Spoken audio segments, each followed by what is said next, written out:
Hey, Coach, how are you? Scott Church from Stream Punk Sports. Congratulations on the win. Got a road question for you.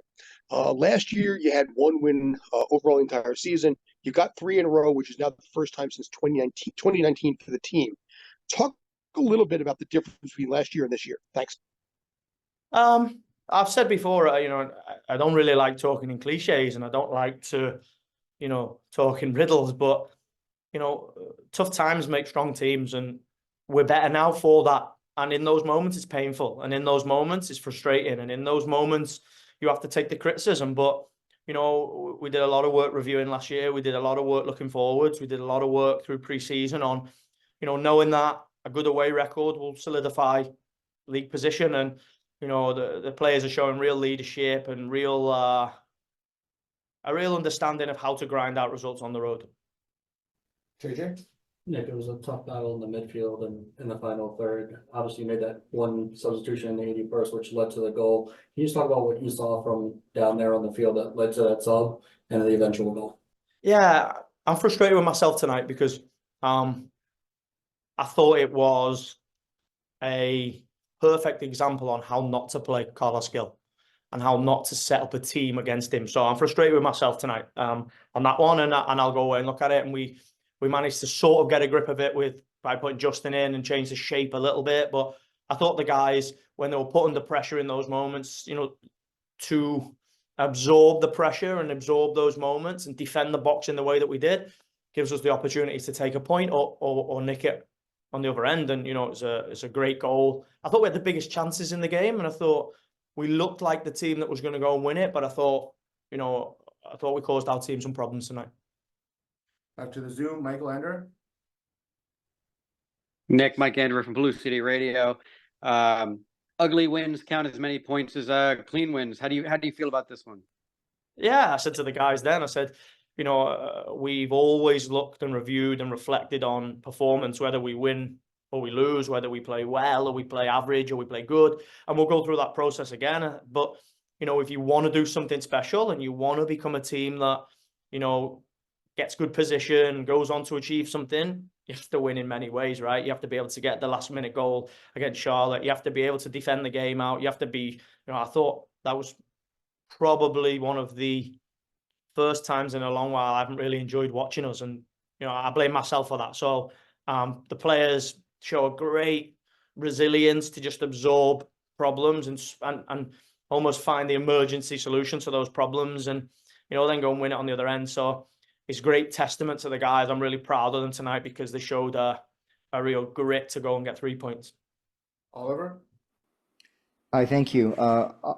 Oliver Strand with Hudson River Blue. Congratulations on the win. Looking at the stats, Santi Rodriguez was fouled 5 times. It seems increasingly that the opposition's tactic, or one of their main tactics, is just to hack him and try to take him out of the game. How do you play around that?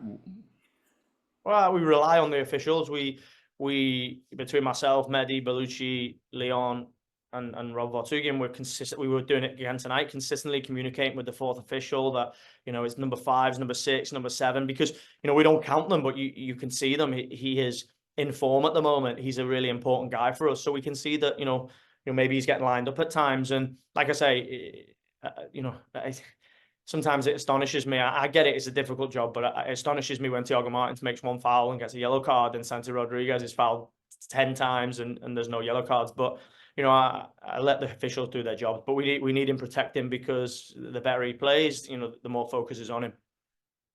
Chris Akonis, New York City FC Radio.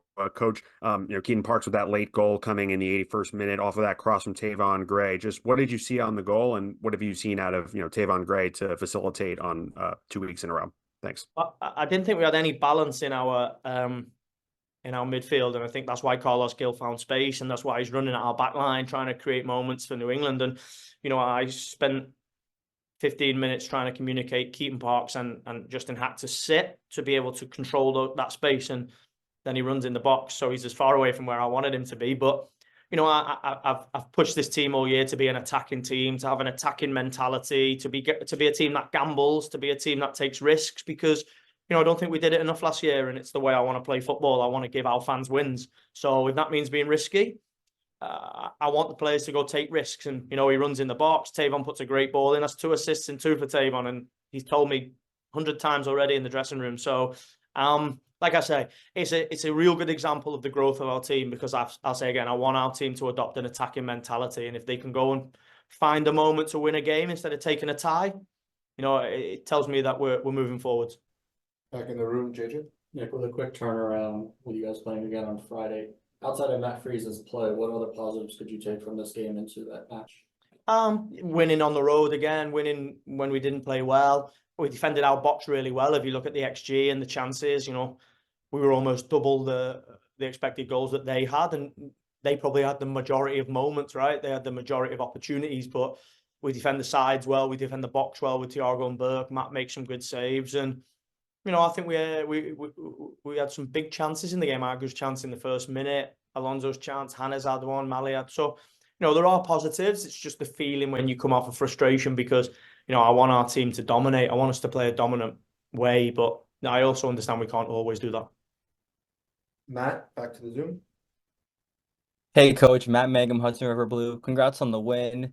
As you mentioned, it's Tavon Gray's second assist in 2 games. How do you want to have NYCFC attack more on the right-hand side with Gray and Wolf now, as we've seen it's been working in these past few games? No, I don't say attack on the right. To me, it's about, we're a team that tends to do a lot of our work on one side and finish on the other side, because we like to play through midfield. We are very creative players with Parks and with Sands and with Pereira and Hack when he comes in, and Santi's buzzing about through the middle of the field. So I think they're both in form. I think you can see Tavon and Hannes are in form. I think, you know, we had some good attacks down the left with Kevin. And if you look at the last few weeks, maybe not so much tonight, but we've put Kevin in the midfield, which has meant that we sort of lose a number on that left side, but we gain a number centrally. So we're a little bit imbalanced, but you know, if we're wherever we're getting the moments from, I'm happy. And like I say, Tavon's told me 100 times already that's his second assist, so he's a playmaker now. Final one, Christian. Hi, Coach. On paper, this could have been a potential slip-up. How pleased are you that the team have navigated that and come away with 3 points? Yeah, I spoke to the team before about, you know, in my press, and when I spoke to people in and around the game, they talked to me a lot about trap game and about, you know, this is a potential banana skin, and it is, right? Because when you're third, the perception is you should beat bottom, but our league doesn't work like that. You know, you can be bottom of the league and have players like Carles Gil that are high quality. You can, you know, the league can change really quickly. You look at Columbus's position with 2 wins, they're right underneath us. So the consistency and the quality of the league is that you're going to have a difficult game whoever you play. And I said to the team, this is a test about us. This is not about how good New England were. It was about, can we be focused? Do we let complacency bleed into the team? What's our mentality like? You know, can we come on the road and continue to win in every different situation, turf? And, you know, tonight shows me that we have a team that is a strong team, that has a steel about it, and that can, you know, absorb pressure, but also find a way to win. And you know, I want our team to play well, but I think the best attribute we've shown tonight is finding a way to win. Great. Thank you, everybody. Thank you, guys. It's only worth it if you work for it. It's only worth it if you work for it. I won't stop till they hear me now. I won't stop till I wear the crown.